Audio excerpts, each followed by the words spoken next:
La haute autorité de lutte contre la corruption a déposé ses valises au lycée de la Révolution à Brazzaville ce jeudi 22 décembre 2022 pour la poursuite de sa campagne de sensibilisation à la lutte contre la corruption et la fraude, cette fois-ci à l'école. Placée sous le patronage du ministre de l'enseignement préscolaire, primaire, secondaire et de l'alphabétisation, Jean-Luc Moutou, qui avait à ses côtés Ghislain Thierry Manguessa Ebomé, ministre de l'enseignement technique et professionnel, cette sensibilisation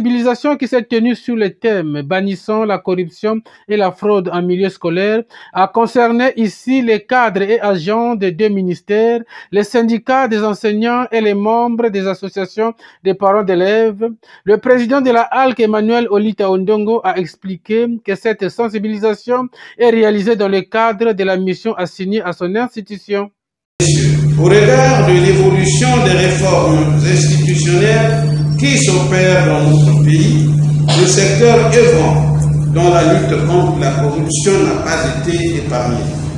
Dans l'application des 48 mesures issues de l'accord entre notre pays et le FMI, le gouvernement de la République du Congo, plus que jamais déterminé à prévenir et à lutter résolument contre la corruption, la corruption, la fraude et les infractions assimilées, a entrepris depuis 2019 la réforme de son dispositif institutionnel de prévention et de lutte contre la corruption qui a abouti à la création de la haute autorité de lutte contre la corruption en remplacement de deux précédentes institutions, j'ai cité l'Observatoire anticorruption et la Commission nationale de lutte contre la corruption et la fraude.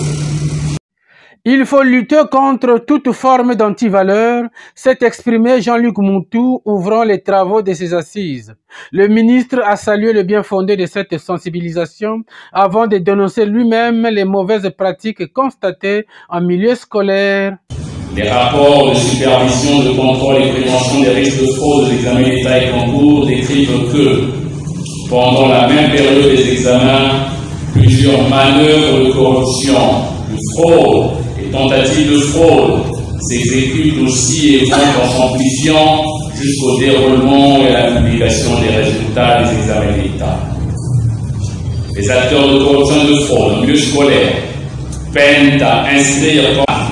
cherchant à gonfler les listes par les faux transferts, la falsification des dates de naissance, faisant usage de faux et de transhumance, ainsi que le mercenariat qui emploie une autre personne en lieu et place du vrai candidat réellement inscrit.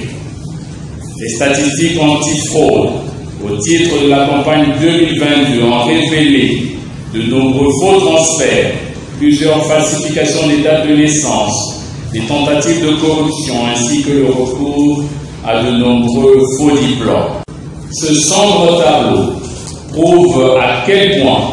la lutte contre la fraude et la corruption est indispensable dans le milieu éducatif congolais. Après la cérémonie d'ouverture, s'en est suivi les exposés par les membres de la ALC. 4 thèmes au total ont été présentés, parmi lesquels les causes et conséquences de la corruption et la fraude en milieu scolaire, la loi anticorruption. L'une de ces missions essentielles consiste à constater les infractions relatives à la corruption, la concussion, la fraude